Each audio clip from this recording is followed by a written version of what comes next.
Hey, this is Tony with Poppet Business Spotlight Channel, and I am here at Los Cruces Escape Room with Managing Director Griffin Allen.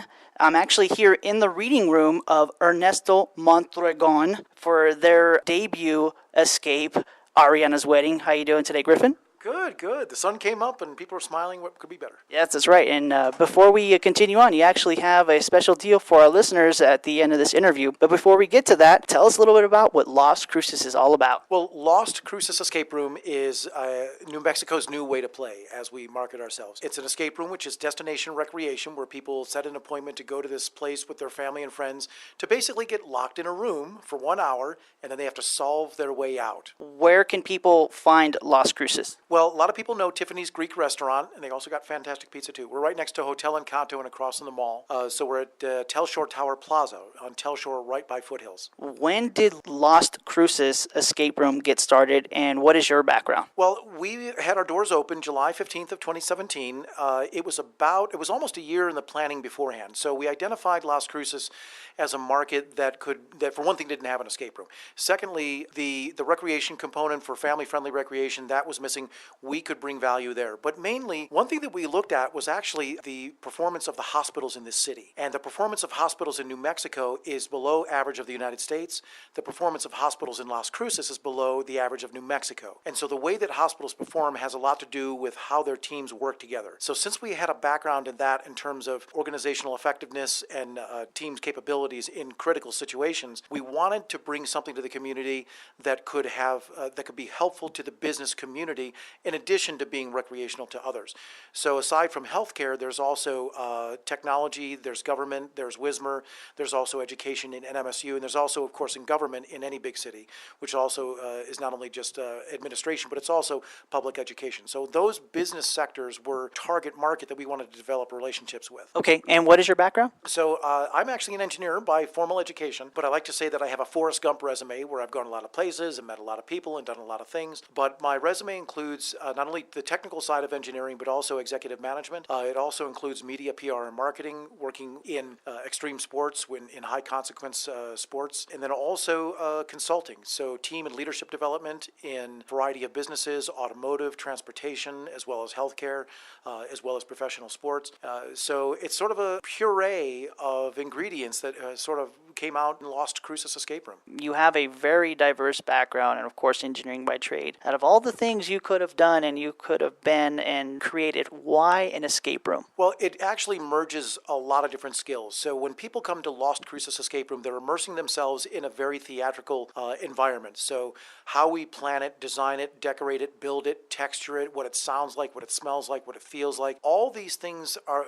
When people immerse themselves in this environment that we've created and they undertake this experience that we've very meticulously designed and we manage, it gives people very powerful emotional inflection points over the course of this hour when they play the game. And as a result, when they walk out the door, they're mentally exhausted, they've gone through this emotional roller coaster, and they've had this very memorable experience that they feel very good about. That comes from highly disciplined planning, construction, management, and fairly significant investment, frankly. So the theatrical component of what we bring to the table in the escape room can be described that way.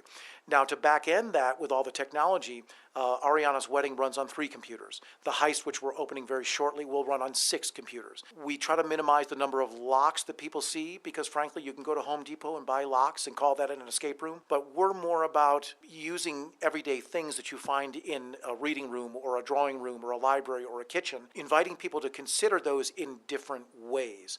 So one example we give is that a sledgehammer, a lot of people are stuck in their brain that a sledgehammer is used for smashing bricks.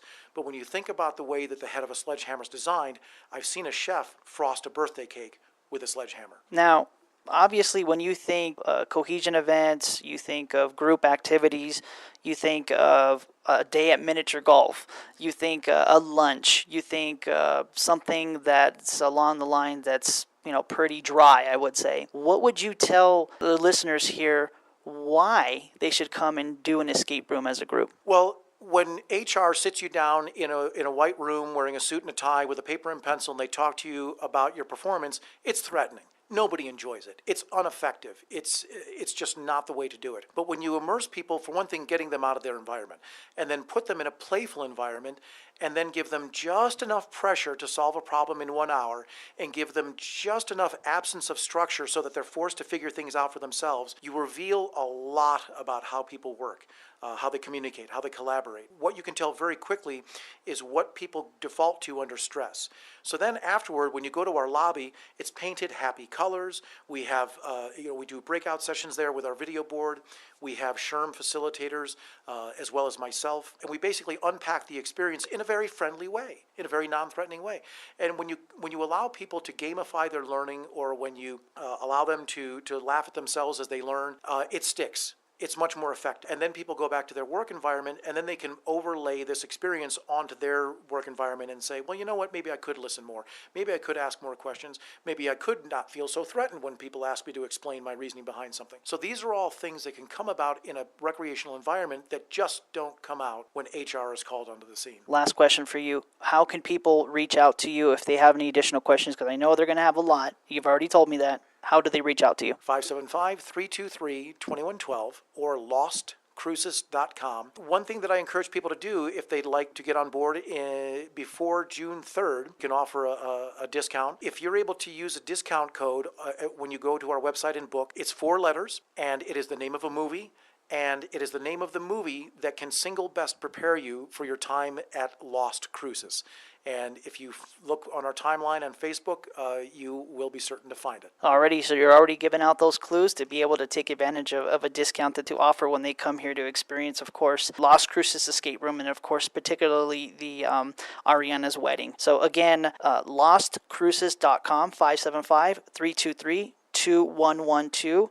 Come by, check them out. Highly recommend this place. Highly recommend this experience. This is Tony with Bop It Business Spotlight Channel. Thank you for listening.